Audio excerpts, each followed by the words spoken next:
आप देख रहे हैं समाचार एजेंसी ऑफ इंडिया में साइन न्यूज। नमस्कार दोस्तों, समाचार एजेंसी ऑफ इंडिया की साइन न्यूज में लिमटी की लालटेन के 703वें एपिसोड में एक बार फिर आपका स्वागत है। सिवनी में जल संकट लगातार 8 दिनों से चल रहा है। हमने भीमगढ़ बांध जहां से पानी आता है आपको वो दिखाया। विधायक सिवनी के आरोप सिंचाई विभाग को लेकर थे। विधायक का आरोप, सिवनी विधायक दिनेश राय का आरोप सिंचाई विभाग के मुख्य अभियंता अशोक डहरिया पर था। आपने लिमटी की लालटेन के 700वें, 701वें और 702वें तीनों एपिसोड में आपने देखा। हमने विधायक दिनेश राय और साथ में उनके जो सिंचाई विभाग के मुख्य अभियंता चीफ इंजीनियर अशोक डहरिया, दोनों को साथ में लेकर ये बात दोनों से बात की। और बात करने के बाद जो स्थिति निकलकर सामने आई वो यही थी कि भीमगढ़ बांध के पेट में 105 MCM पानी अभी भी है और जुलाई तक नगर पालिका को सिर्फ 2 MCM पानी चाहिए। फिर हाय तौबा किस बात की। अब हम थोड़ा सा आपको पार्श्व में ले चलते हैं। हम बताते हैं आपको कि सिवनी में पेयजल का प्रदाय कैसे होता था। ये जो बबरिया तालाब आप हमारे पीछे देख रहे हैं, अभी भी आज की तारीख में भी अगर आज 18 अप्रैल की हम बात करें तो 18 अप्रैल की को भी पानी पर्याप्त बबरिया तालाब में है। इस तालाब का निर्माण 1904 में कराया गया था, ऐसा बताया जाता है, लगभग 125 साल पहले। और इसी बांध के जरिए यहाँ से नहरें हुआ करती थी। हमने लिमटी की लालटेन में पहले भी आपको दिखाया कि यहाँ नहरें जो हुआ करती थी, उन नहरों के जरिए सिवनी शहर को पानी प्रदाय किया जाता था। नहर भूमि कहाँ गई किसी को नहीं पता। आप देख सकते हैं पानी कितना यहाँ पर एकत्र है। ये माना जाता है कि भीमगढ़ बांध जब नहीं बना था तब तक इस बांध के जरिए, इस तालाब के जरिए ही यहाँ पर पानी का प्रदाय किया जाता था। कालांतर में बबरिया, जो सिवनी में बबरिया तालाब में हम खड़े हुए हैं और मुंडारा से उद्गमित होने वाली लखनवाड़ा में जो बैनगंगा नदी लखनवाड़ा से निकली हुई, यहाँ से अगर आप आकर दिखाइएगा, इस तरफ भी पानी पर्याप्त आपको दिखाई देगा। हमारे पीछे भी पानी पर्याप्त आपको दिखाई दे रहा होगा। लखनवाड़ा के में जो बैनगंगा पहुंचती है मुंडारा से उद्गमित है। मुंडारा में से वो आरंभ होकर लखनवाड़ा पहुंचती है। हमने कई बार आपको ये भी दिखाया है कि लखनवाड़ा के बैनगंगा के लखनवाड़ा घाट पर एक स्टॉप डैम बना हुआ था, जहां से पानी पंप कर लाया जाता था छिंदवाड़ा नाके के फिल्टर प्लांट में। और उस वक्त जब यहाँ पर नहरों से पानी का प्रदाय, पेयजल प्रदाय होता था। उसके बाद सिवनी में भूमिगत पाइपलाइन डाली गई। और वो भूमिगत पाइपलाइन किसने डाली ये भी हम आपको बता दें, आज की पीढ़ी को शायद नहीं मालूम होगा।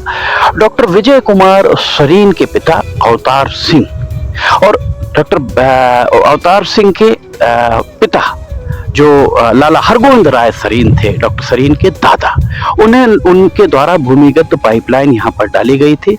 और जो भूमिगत पाइपलाइन डाली गई थी, इस कारण उन्हें नल बाबू के नाम से शहर के लोग जानते थे। उस समय सिवनी में पानी का प्रदाय भूमिगत पाइपलाइनों के जरिए 1920 के आसपास आरंभ हुआ था। एक पानी की टंकी, अगर आप बबरिया जलाशय पहुंचेंगे तो छोटी सी एक पानी की टंकी आपको दिखाई देगी। उस पानी की टंकी को भरकर और फिर यहाँ से भूमिगत पाइपलाइन के जरिए भेजा जाता था पंप करके। इकलौती पानी की टंकी हुआ करती थी, जिसे टिग्गा मोहल्ला में कहते थे, जो पानी की टंकी का क्षेत्र है। इकलौती पानी की टंकी हुआ करती थी और उस इकलौती पानी की टंकी से शहर को लगभग 45 मिनट सुबह और शाम दोनों समय पानी प्रदाय किया जाता था। इसके बाद भीमगढ़ परियोजना के पहले बबरिया तालाब से भी फिर पानी का प्रदाय आरंभ कराया गया। और ये पानी का प्रदाय जो यहाँ से आरंभ कराया गया, जब यहाँ पुखराज मारू जिला कलेक्टर हुआ करते थे, तब की हम आपको बात बताते हैं। पुखराज मारू के कलेक्टर रहते हुए एक बार बहुत तेजी से वाष्पीकरण हो रहा था। आज प्रौढ़ हो रही पीढ़ी को याद होगा कि यहाँ पर जिस तेज गति से वाष्पीकरण हो रहा था, उनके द्वारा कोई केमिकल, बहुत महंगा केमिकल आता था, वो केमिकल बुलाकर इसमें ऊपर बिखेरा गया था और जो यहाँ बिखेरा गया था उसके कारण वाष्पीकरण कम हुआ था। 90 के दशक में 1993 के आसपास जब हरवंश सिंह मंत्री बने, प्रदेश में लोक स्वास्थ्य यांत्रिकी पीएचई मंत्री बने, उनके द्वारा भीमगढ़ जलावर्धन योजना की आधारशिला रखी गई। हमें आज भी याद है कि उसका जब इंटक वेल बन रहा था, इंटक वेल जिस जगह पर बन रहा था वो बैक वाटर में बन रहा था, और वो बैक वाटर निश्चित तौर पर समय के साथ खत्म हो जाता। वो बैक वाटर वहां से समय के साथ धीरे धीरे खत्म हो जाता है। इसलिए लोगों का कहना था कि बैक वाटर की बजाय जहां पर डेड वाटर, जो आज भी वहां पर 105 एमसीएम पानी है, उस बैक वाटर में की बजाय 105 एमसीएम पानी की जगह पर उसे बनाया जाए। पर नेतागिरी इस कदर हावी थी, भाजपा विपक्ष में थी, पर भाजपा ने भी इस बात को पुरजोर तरीके से नहीं उठाया। उस वक्त 1993 में सिवनी विधानसभा के विधायक नरेश दिवाकर हुआ करते थे। उनके द्वारा अगर विधानसभा में इस बात को पुरजोर तरीके से उठा दिया जाता तो जो आज समस्या हो रही है वो समस्या शायद नहीं हो पाती। इसके बाद दूसरा इंटक वेल बना, दूसरा इंटक वेल भी रोई बैकवाटर में बना दिया गया, जो एक सबसे बड़ी विडंबना कही जाएगी। अभी 52 करोड़ रुपए की जो आपने योजना के बारे में विधायक दिनेश राय के द्वारा कहा गया लिमटी की लालटेन में कि 52 करोड़ की एक योजना आ रही, उसका तो इंटक वेल अंदर बनाया जा सकता था। ये बबरिया का हम आपको इतिहास बता रहे हैं। सिवनी का पेयजल प्रदाय किस तरह से होता रहा है ये हम आपको बता रहे हैं। और एक बात और हम आपको बताएं कि जब धनराजू एस सिवनी में कलेक्टर हुआ करते थे, उस दौर में समाचार एजेंसी ऑफ इंडिया के द्वारा धनराजू एस से जब चर्चा की गई, उनको ये बताया गया कि इस बबरिया तालाब में एक किनारे में कोई पॉन्ड बनाकर उसमें भीमगढ़ का पानी लाकर डाला जाए, या जो माचा गोरा की नहर आ रही है उस नहर का पानी डाला जाए और वो पानी धीरे धीरे इसमें आएगा।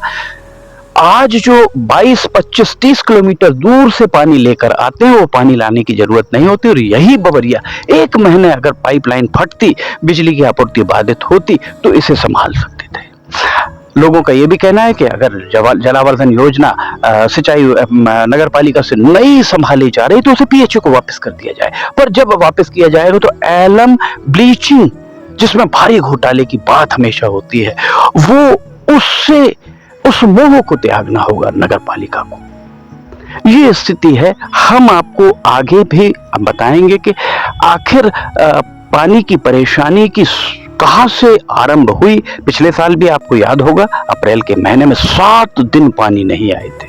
कोई एक ऐसा महीना बता दे भारतीय जनता पार्टी या कांग्रेस जिस महीने में पूरे 30 दिन पानी का प्रदाय भीमगढ़ से हुआ हो। अगर भीमगढ़ से पानी पूरे 30 दिन नहीं दे पा रहे हैं, इसका मतलब है कि वो जलावर्धन योजना में खामी है। और जिन लोगों के द्वारा उस जलावर्धन योजना का ताना बाना बुना गया था, जिन लोगों के द्वारा उस जलावर्धन योजना को अमली जामा पहनाया गया था और इतने सालों तक चलाया गया, उनके वेतन भत्ते या सेवानिवृत्त हो गए तो उनकी पेंशन से इसकी वसूली की जानी चाहिए। बाबा पांडे जो अकबर वार्ड की पार्षद मालती पांडे के बेटे हैं, उनके द्वारा एक पत्र दिया गया है कि अप्रैल में हम पानी नहीं दे पाए हैं, नगर पालिका पानी नहीं दे पाई है, इसलिए अप्रैल की जलकर माफ किया जाए। और उस जलकर को उन्होंने बहुत अच्छी बात कही है कि उस जलकर की वसूली चूंकि नगर पालिका को हटाना हो, उन अधिकारियों से की जाए जिन अधिकारियों की लापरवाही से ये संकट उपजा है। समाचार एजेंसी ऑफ इंडिया की साइन न्यूज में लिमटी की लालटेन के 703वें एपिसोड में फिलहाल इतना ही। अगर आपको समाचार एजेंसी ऑफ इंडिया की साइन न्यूज में लिमटी की लालटेन पसंद आ रही हो तो आप इसे लाइक, सब्सक्राइब और शेयर जरूर कीजिएगा। समाचार एजेंसी ऑफ इंडिया के सहयोगी अखिलेश दुबे के साथ लिमटी की लालटेन का 704वां एपिसोड लेकर बहुत जल्द हाजिर होंगे। फिलहाल आपसे इजाजत लेना चाहेंगे। जय हिंद।